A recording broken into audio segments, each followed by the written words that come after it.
नमस्कार, स्वागत है आपका। आप देख रहे हैं JKLH प्राइम टाइम। मैं हूं आपके साथ सना वारिस। जम्मू कश्मीर को लेकर कल यानी 2 जनवरी को एक उच्च स्तरीय बैठक दिल्ली में गृह मंत्री अमित शाह ने बुलाई है।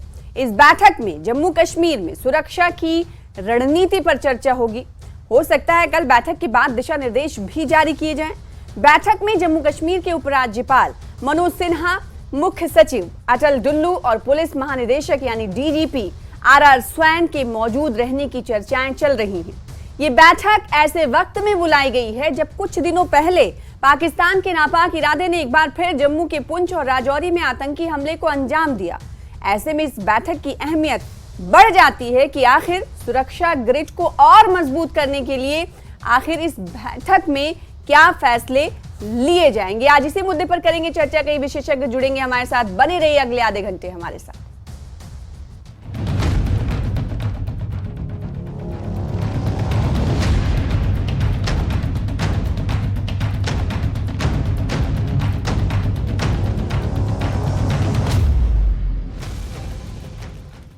तो आतंकवाद हो पस्त तो सुरक्षा हो सख्त, ये माना जा सकता है कि जो कल बैठक बुलाई गई है, इस बैठक की अहम जो की पॉइंट है वो ये हो सकता है कि सुरक्षा ग्रिड को किस तरह से मजबूत किया जाए, पाकिस्तान के नापाक इरादे को कामयाब ना होने दिया जाए। इसको लेकर दिल्ली में जो बैठक होने वाली है उस पर नजरें हमारी बनी हुई हैं। लेकिन इस बैठक को किस तरह से देखा जाए, इस बैठक में किस तरह की रणनीति पर चर्चा होने वाली, विशेषज्ञों से हम जानने की कोशिश करेंगे।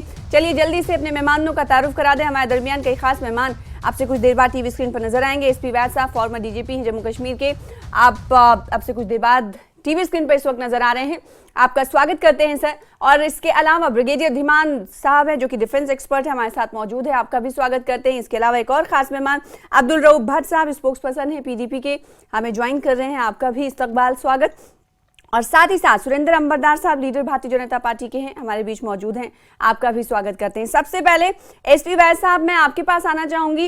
एक ऐसे समय में बैठक हो रही है, अगर डिफेंस एक्सपर्ट्स की माने या विशेषज्ञों की माने, सुरक्षा से जुड़े, उनका ये कहना रहा है, अगर पुंछ और राजौरी के आतंकी हमले को देखें तो उनका यही कहना रहा है कि कहीं ना कहीं रणनीति को बदलने की जरूरत है। तो एक ऐसे समय में ये बैठक हो रही है, इस बैठक से किस तरह की उम्मीदें लगाई जाएं और इस बैठक में क्या लगता है किस तरह के फैसले सुरक्षात्मक दृष्टि से लिए जा सकते हैं? सबसे पहले सना जी, आपका बहुत बहुत शुक्रिया, आपने मुझे बुलाया और आपके दर्शकों से मैं रूबरू हो पा रहा हूँ। सबसे पहले मैं ये समझता हूँ कि इस तरह की बैठक की आज बहुत अहम ज़रूरत है। हालांकि ऑनरेबल होम मिनिस्टर वक्तन वक्तन करते रहते हैं, मीटिंग्स और रिव्यू लेते रहते हैं लेफ्टिनेंट गवर्नर साहब के साथ, चीफ सेक्रेटरी और DGP के साथ, लेकिन जो इसका आज जो अहमियत है वो आप जानती हैं। जिस तरह से राजौरी पुंछ में हालात बने हुए हैं, कुछ पिछले साल 1.5 साल से एक बड़ी कोशिश की जा रही है पार्क की तरफ से कि इस खित्ते को, जो जम्मू रीजन पिछले 15 सालों से टेररिज्म से बिल्कुल फ्री था, इसको डिस्टर्ब किया जाए और फोर्सेस को स्प्रेड किया जाए। जो चाइना बॉर्डर पर इंडिया की भारत की फौज की डिप्लॉयमेंट हुई है उसको कैसे थिन किया जाए, कश्मीर में प्रेशर कम किया कैसे जाए, और जम्मू रीजन जो इतना बड़ा खित्ता है ज्योग्राफिकली, उधर डिप्लॉयमेंट को बढ़ाने की कोशिश की जाए। तो इसी इरादे से, और ये जो 370 के बाद हालात बेहतर हुए हैं कश्मीर में, उस नैरेटिव को बदलने के लिए, तो ये सारी कोशिश जो पिछले साल 1.5 साल से जम्मू रीजन के राजौरी पुंछ में पाकिस्तान की जो डीप स्टेट है वो जो कर रही है, उसमें इसका रिव्यू होना बहुत जरूरी है। और इसमें मैं समझता हूँ 2-3 चीजों मुद्दों पर बात होना बहुत जरूरी है जो मेरी समझ में आता है। एक कि क्या डिप्लॉयमेंट की कमी है फोर्सेस की, चाहे वो आर्मी हो, पैरामिलिट्री हो, JNK पुलिस हो, क्या स्पेशल ऑपरेशन ग्रुप्स जो जम्मू कश्मीर पुलिस के पहले 1990s में और अर्ली 2000 में होते थे, उनको और एक्टिवेट करने की जरूरत है, उनको रिवाइव करने की जरूरत है। विलेज डिफेंस कमेटीज को स्ट्रेंथन करने की जरूरत है, क्या उस पर डिस्कशन होनी चाहिए। तीसरा, क्या अगर 28 टेररिस्टों को मार गिराया है और अभी भी इंफॉर्मेशन के मुताबिक 20-25 टेररिस्ट उस इलाके में हैं, तो ये 50-60 टेररिस्ट आए कैसे अंदर, इस पर डिस्कशन होना, और उसके लिए जरूरी है कि वहां के आर्मी चीफ या उनके रिप्रेजेंटेटिव भी मीटिंग में होने चाहिए, ताकि क्योंकि आप उनका व्यू पॉइंट भी सुने। और फौज ज्यादा कैजुअल्टी जो पिछले 1 साल 1.5 साल में हुई है, उस सफर हमारी फौज ने की है, तो मैं समझता हूँ उसमें टैक्टिक्स को रिव्यू करने की जरूरत है। क्या ऐसी टेक्नोलॉजी और ऐसे कदम उठाए जाएं कि हमारी कैजुअल्टी कम हो, और हम ये जो जो भी बचे हैं टेररिस्ट, उनको हम कंप्लीटली एलिमिनेट करें, और इस इलाके, इसी फौज और इसी JNK पुलिस और जी पैरामिलिट्री ने मिलकर 1990 में और अर्ली 2000 में इस खित्ते को, जो बहुत बुरी तरह अफेक्टेड था, बिल्कुल टेररिज्म फ्री किया था। तो आज क्या वजूहात है कि हम जो कैजुअल्टीज हैं वो सफर कर रहे हैं? तो इन सब चीजों का रिव्यू होना चाहिए। दूसरा, ये भी देखना चाहिए, ये मेरा पर्सनल व्यू है, जी जो वहाँ डिस्कशन हो कि किस तरह से लोकल लोगों की सपोर्ट ली जाए और लोकल लड़कों को एनरोल किया जाए एज स्पेशल पुलिस ऑफिसर, ताकि वो फौज और पुलिस के साथ इंफॉर्मेशन देने में भी मदद करें। क्योंकि जो लोकल लड़के हैं वो वहाँ बकरियां चराते हैं, भैंसें चलाते हैं, वो जंगल के खित्ते को पूरी तरह से पगडंडी, हर पगडंडी को जानते हैं, कहाँ जी कहाँ जाहिर सी केव्स बात हैं वो जानते हैं। तो उन बच्चों का, जो जवान लड़के हैं, उनका बड़ा योगदान टेररिज्म लड़ने में रहा है, तो उनका कैसे इस्तेमाल करके इन सारे टेररिस्टों को हम एलिमिनेट कर सके, मुझे लगता है इन मुद्दों पर डिस्कशन होना बहुत जरूरी है। जी। तो ये कई मुद्दे की पॉइंट्स हैं जिन्हें गिनवाया अब SP वैस साहब ने। इनका मानना है कि इन मुद्दों को टच करना बहुत ज़रूरी है, क्योंकि इन्हीं से कहीं ना कहीं हमारी जो सुरक्षा ग्रिड है वो मजबूत होगी। धीमान साहब हैं जो कि रक्षा विशेषज्ञ हैं, उनसे भी जान लेते हैं इस बैठक से किस तरह की उम्मीदें लगाई जाएं, और क्या लगता है जो SP वैस साहब ने बातें कही, इसके अलावा और क्या ऐड ऑन करना चाहेंगे आप कि इस बैठक में इस मुद्दे को ज़रूर टच किया जाना चाहिए? क्योंकि कैजुअलिटी की अगर बात करें तो जाहिर सी बात है बहुत ज़्यादा इस तरह का नुकसान भारत को उठाना पड़ रहा है। 5 जवानों की शहादत हुई, ये हम जानते हैं हालिया दिनों। ऐसे में क्या ऐसा किया जाए पॉलिसी में, क्या ऐसी चेंजेस और तब्दीलियां लाई जाएं ताकि इन तमाम चीज़ों से निपटा जा सके और पाकिस्तान को करारा जवाब दिया जा सके? दिमान साहब। देखिए सना जी, मेरी पहली जो ऑब्जर्वेशन ये है, वो वैसा आपने भी थोड़ा उसको टच किया है कि वहां पे अब कल की मीटिंग, हालांकि आई थिंक 28 दिसंबर को अनाउंस हुई थी, 2 जनवरी को हुई, वहां पे आर्मी का कोई रिप्रेजेंटेटिव नहीं है। ये मेरे ख्याल में ये शुरू से ही नॉन स्टार्टर है। परंतु मैं इतना इसमें अपना निराश नहीं हूं, क्योंकि यूनिफाइड हेडक्वार्टर्स जब मैं खुद वहां प्रेजेंट था तब फंक्शन नहीं करता था। आर्टिकल 370 के जाने के बाद यूनिफाइड हेडक्वार्टर्स फंक्शन कर रहा है under the direction of ministry of home affairs, जो बहुत अच्छी बात है। और उसने टेररिस्ट के कवर तोड़ दिए श्रीनगर के अंदर, चाहे वो इंटेलिजेंस एजेंसीज हो, चाहे JNK पुलिस हो, या RR हो, आर्मी हो, CRPF हो, DBSF हो, सब अच्छी तरह से काम कर रहे हैं। उसकी वजह से पाकिस्तान में खलबली मची हुई थी कि क्या करें। और साथ में चाइना जब से गलवान हुआ है, तो अगर आपको पता हो इस इलाके में काफी भूतकाल में बहुत ही शांति फैली हुई थी। ये पहली बार 98, 2002-3 के बीच में गड़बड़ शुरू हुई जब एक्सरसाइज सर्वनाश कैरी आउट किया गया, एक डिवीजन फोर्स का मूव किया गया इस एरिया के अंदर। बाद में RR की एक अगेन फॉर्मेशन रेज करी गई और इस इलाके को बिल्कुल पीसफुल किया गया। सडनली जब गलवान होता है तो ये एक्स्ट्रा फॉर्मेशन, चूंकि इलाका पीसफुल था, उनको गलवान बॉर्डर पे मूव करते हैं, चाइना बॉर्डर पे। तो चाइना इस फिराक में था किसी तरीके से यहाँ गड़बड़ी फैलाई जाए। अगर आपने देखा होगा 1 जनवरी में जब डांगरी हुआ था, उसके बाद से डांगरी, फिर भट्टा दूरिया, फिर कांडी, इस तरह से फिर मुगल रोड, और ये होता चला गया। और पिछले 2-3 महीने में आपने देखा है ये और इंटेंसिफाई हो गए हैं, क्योंकि जब पाकिस्तान में इलेक्शन अनाउंस हुई है 8 फरवरी की, तो उनकी कोशिश यही है कि यहाँ पे मेजर काम किए जाए, डिस्टर्ब किया जाए, ताकि मोदी जी जो स्ट्रॉन्ग लीडर है वो कोई ना कोई करे, बालाकोट या उड़ी जैसी कोई बात करे, ताकि उनको अपने इलेक्शन में कोई मुद्दा मिल जाए। तो उसकी वजह से सब चल रहा है। अभी जो डिस्कशन यहाँ होनी है, वो डिस्कशन मेरे ख्याल में फिर भी एक टेंडेंट जाएगी। वो बात करेंगे बूट्स ऑन ग्राउंड बढ़ाने के। मैंने जब डांगरी हुआ था तब भी बोला था 1 साल पहले, बूट्स ऑन ग्राउंड मत बढ़ाइए। इससे जनता की में सुरक्षा की भावना और एंटी सिक्योरिटी फोर्सेस फीलिंग फैलेगी, क्योंकि पॉपुलेशन कंट्रोल चेक्स होंगे जगह जगह पे। उसकी जगह पे आप अपना इंटेलिजेंस का जो तंत्र है उसको बढ़ाइए। उससे क्या होगा कि जो उनके हैंडलर्स है, ये सारे के सारे टेररिस्ट अक्रॉस द बॉर्डर से आ रहे हैं। अगर उनको यहाँ लोकल सपोर्ट जब तक नहीं मिलेगी वो तब तक कुछ नहीं कर सकते। और आपने देखा बट्टा दुनिया की जो इंक्वायरी हुई उसमें पता चला कि वो टेररिस्ट 3 हफ्ते से उस घरों में रह रहे थे। तो वहां पे हमको इंटेलिजेंस की बढ़ाने की जरूरत है, चाहे वो जम्मू कश्मीर पुलिस हो, चाहे एसओजी हो, एनआईए हो, एसआईए हो, आर्मी इंटेलिजेंस हो, कुछ भी हो। और यहाँ में सबसे बड़ा आपको वैद साहब ने भी बोला लोकल्स को इन्वॉल्व करिए। मैं आपको आपके दर्शकों को ये बताना चाहता हूँ कि यहाँ पे एक बड़ी फोर्स है एक्स सर्विसमैन की, जो ऑलरेडी अवेलेबल है, ट्रेन फोर्स है।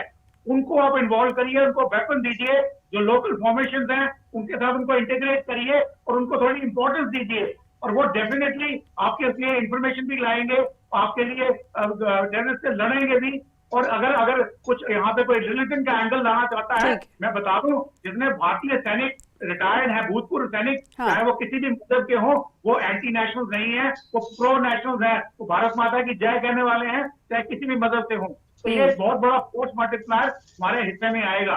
तो सबसे बड़ी बात मैं ये कहना चाहता हूँ कि आपको यहाँ ह्यूमन इंटेलिजेंस इंक्रीज करनी है और उसके लिए आपके पास बिल्कुल, क्योंकि बाज दफा ये कहा जाता है कि आखिर क्यों ऐसा हुआ कि जो लोकल सपोर्ट है वो नहीं मिल रहा है जो पहले मिला करता था।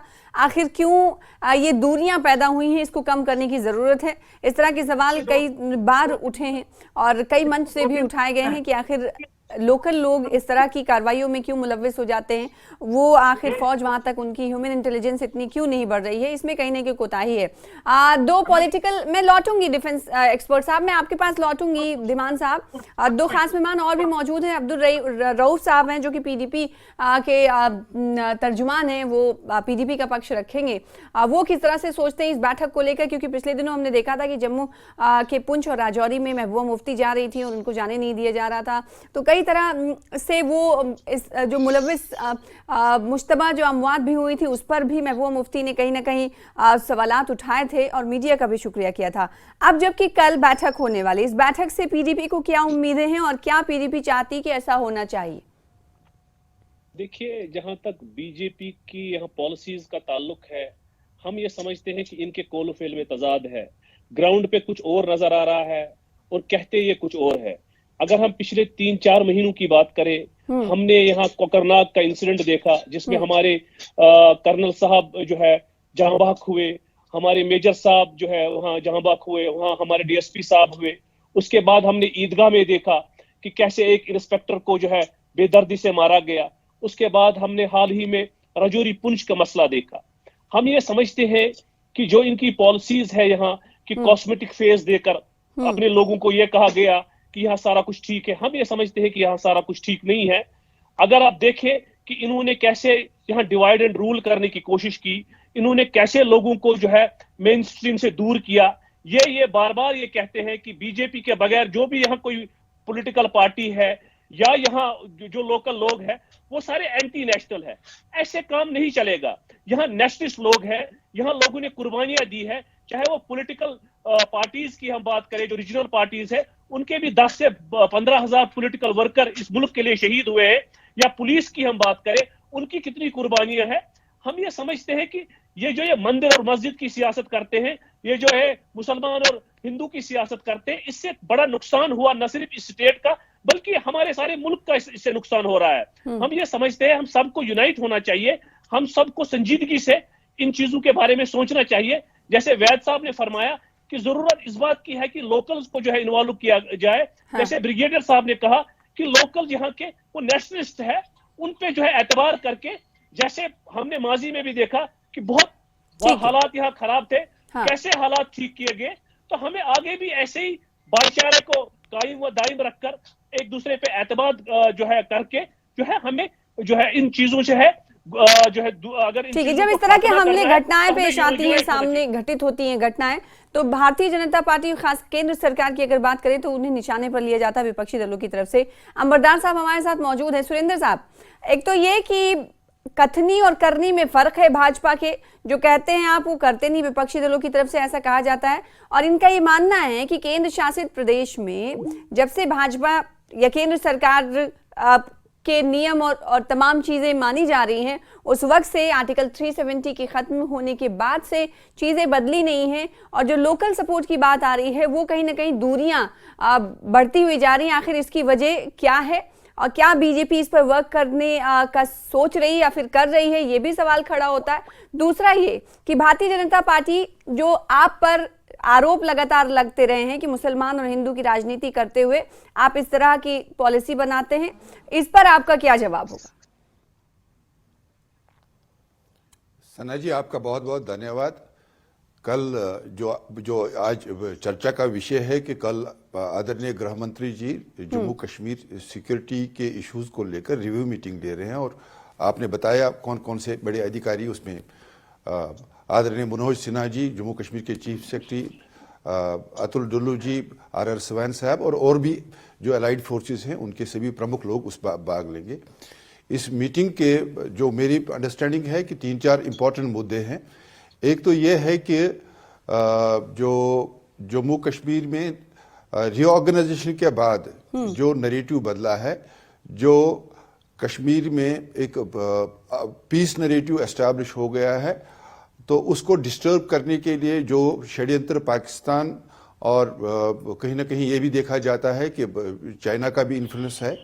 तो एक तो ये मुद्दा है इस चर्चा में, इसकी अपेक्षा है।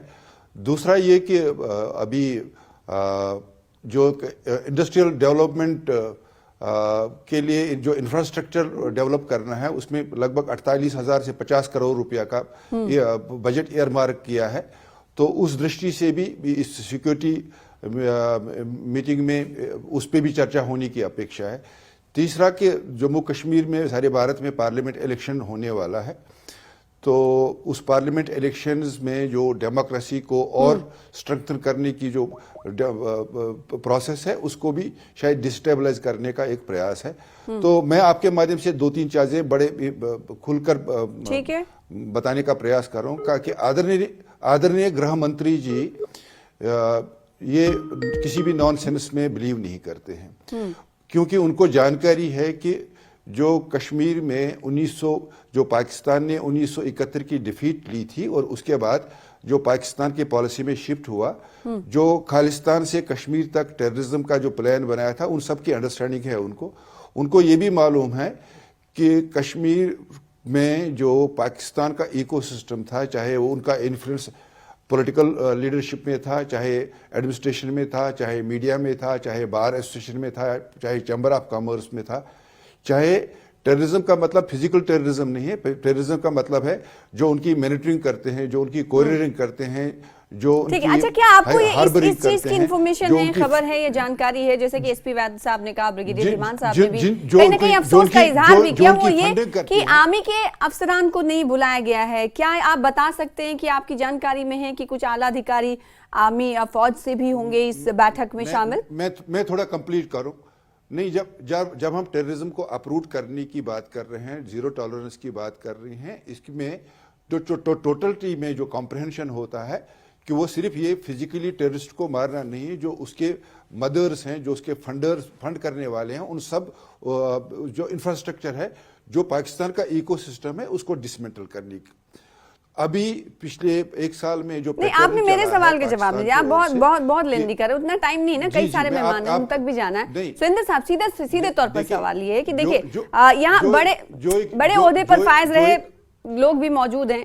धीमान साहब रक्षा विशेषज्ञ हैं, उन्होंने भी कहीं ना कहीं अफसोस का इजहार किया। मैं आपसे ये जानना चाहती हूँ कि जैसे कि एसपी वैद साहब ने कहा कि अगर फौज के अफसरान, और धीमान साहब ने भी कहा कि इस बैठक में शिरकत करते तो ज्यादा अच्छा होता, क्योंकि फौज किस तरीके से मोर्चे पर नाकाबंदी करती है और किस तरीके से दुश्मनों के दांत खट्टे करती है वो हम सबको पता है। अगर इस बैठक में उन्हें नहीं बुलाया जाता या फिर वो बैठक में नहीं शामिल होते हैं तो ये क्या चिंता का विषय नहीं है? क्या आपको मालूम है, जानकारी है कुछ? मैं आपसे ये जानना चाहती हूँ। सना जी, जम्मू कश्मीर में जो टेररिज्म को ख़त्म करने में जितना इंडियन आर्मी का रोल है, इतना तो, और जिस पेशेंस के साथ, जिस डिसिप्लिन के साथ आर्मी ने जम्मू कश्मीर में पिछले 35 साल में काम किया है, वो तो इतना क्रेडिबल है, तो उस पर चर्चा करने की जरूरत नहीं है। पर इंपॉर्टेंट ये है कि जब आप मीटिंग की बात कर रहे हैं तो यूनिफाइड कमांड में उनकी जब यूनिफाइड कमांड की मीटिंग होती है तो उसमें इंडियन आर्मी के रिप्रेजेंटेटिव जितने भी है, चाहे कोर कमांडर साहब हों या नॉर्दर्न कमांडिंग साहब रहते हैं, तो यूनिफाइड कमांड की एक अलग मीटिंग होती है। और अभी गृह मंत्रालय ने ये जो कल रिव्यू मीटिंग बुलाई है, इसका मतलब ये भी नहीं है कि और कोई मीटिंग नहीं होने वाली है। स्टेट का अपना तरीका है चलने का। कल रिव्यू मीटिंग एक एंगल से ले ली जाएगी और आर्मी को भी कहीं ना अपने लेवल पे कॉन्फिडेंस में लिया जाता है। ऐसा कुछ नहीं है। आर्मी तो हम भारत की आर्मी को तो सारा विश्व सल्यूट करता है, इसलिए भारत की आर्मी की इंपॉर्टेंस हम ना समझें, ऐसा कुछ नहीं है। इंपॉर्टेंट ये है कि कश्मीर, जम्मू कश्मीर में टेरर और टॉक्स जो लोग लीड करते हैं और जो लोग भारतीय जनता पार्टी को ये इल्जाम दे रहे हैं, मैं रूप साहब को ये बता दूं कि रूप साहब, आपके पार्टी में आपके अलावा सिर्फ 3 लोग और हिंदुस्तानी हैं, जबकि आपकी महबूबा मुफ्ती जी ये कह रही है कि तिरंगा को कांधा देने वाला नहीं मिलेगा, तो उनसे क्या अपेक्षा की जाएगी? ठीक है, ब्रिगेडियर धीमान साहब, आप कुछ अपनी बात मुकम्मल करना चाहते हैं? एक तो वो पूरी बात मुकम्मल कीजिएगा, और दूसरी बात ये कि रऊफ साहब ने सीधे, एसपी वैस साहब आपसे भी यही है कि अंबरदार साहब ने कहा कि ये रिव्यू मीटिंग है, आपसे भी इस सवाल का जवाब चाहेंगे। और कॉन्फिडेंस में रखा जाता है फौज के अफसरान को, हो सकता है आने वाले दिनों में उनके साथ भी बैठक हो, मीटिंग हो। ये सुरेंद्र अंबरदार साहब जो उनको इन्फॉर्मेशन है उसके मुताबिक ये बताते हुए देखे गए। ब्रिगेडियर धीमान साहब, मैं आपसे सबसे पहले इस पर रिएक्शन चाहूंगी।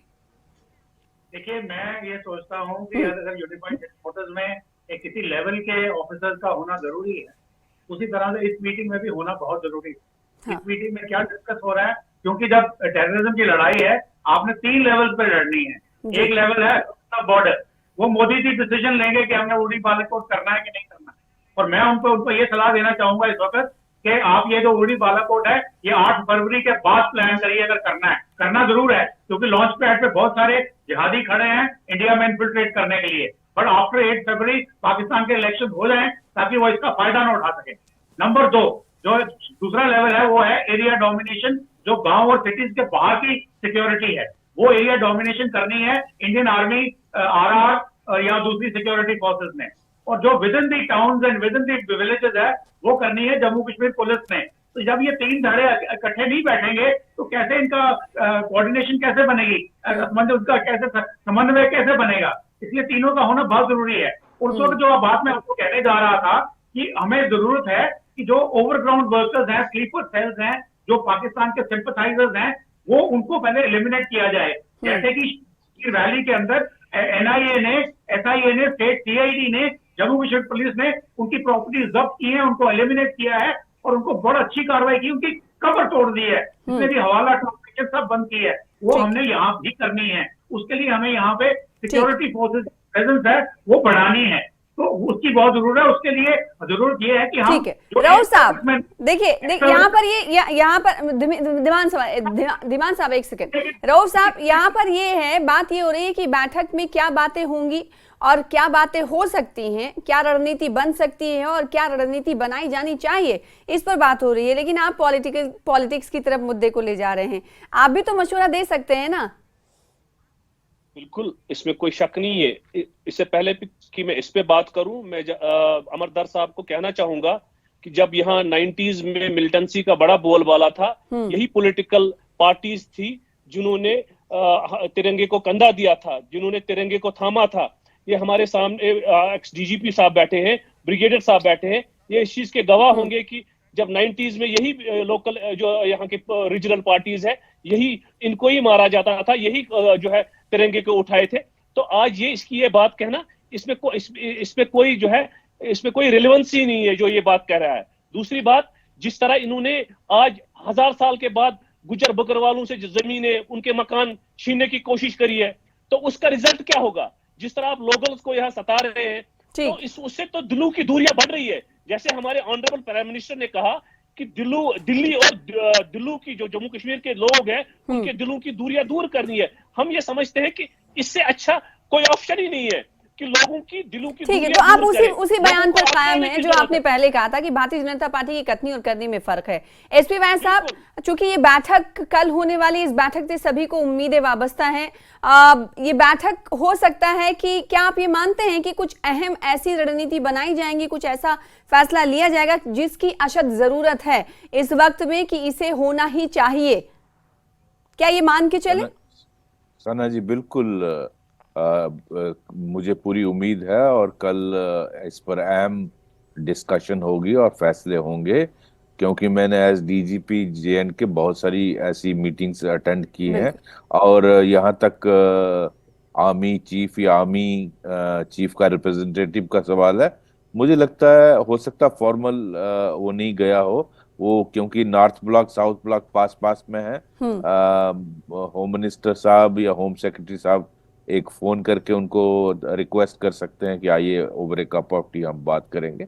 कई बार ऐसा भी होता है, मैंने कई बार देखा है उनको, क्योंकि north block south south block साथ साथ है, जी क्योंकि आर्मी का इसमें बहुत बड़ा रोल है और बिल्कुल आर्मी का इन्वॉल्वमेंट होना बहुत जरूरी बिल्कुल, है। जाहिर सी बात है, क्योंकि नाके पर, सरहद पर किस तरीके से आर्मी चाक चौबंद रहती है और किस तरीके से शहरियों को और सरहदी इलाके के लोगों को सुरक्षा प्रदान करती है, और साथ ही साथ जो पाकिस्तान की तरफ से घुसपैठ होता है और पाकिस्तान की तरफ से नापाक इरादे के तहत कार्रवाइयां, घटनाओं को अंजाम दिया जाता है, उन तमाम पर चौकसी करती हुई आर्मी दिखाई देती है। बहुत शुक्रिया अदा करना चाहेंगे हम तमाम खास मेहमानों का हमारे साथ जुड़ने के लिए। एसपी वैद्य साहब बहुत शुक्रिया हमारे साथ जुड़ने के लिए। धीमान साहब आपका भी बहुत शुक्रिया, आपने मशवरे दिए। और साथ ही साथ सुरेंद्र मदार साहब हमारे साथ जुड़े, आपका भी शुक्रिया। रऊफ साहब आपका भी बहुत शुक्रिया हमारे साथ जुड़ने के लिए। फिलहाल आज के इस प्राइम टाइम में बस इतना ही। कल देखेंगे कि मीटिंग में क्या कुछ रणनीति, क्या कुछ फैसले लिए जाते हैं। अगले बुलेटिन में होगी मुलाकात, तब तक दीजिए मुझे इजाजत। नमस्कार।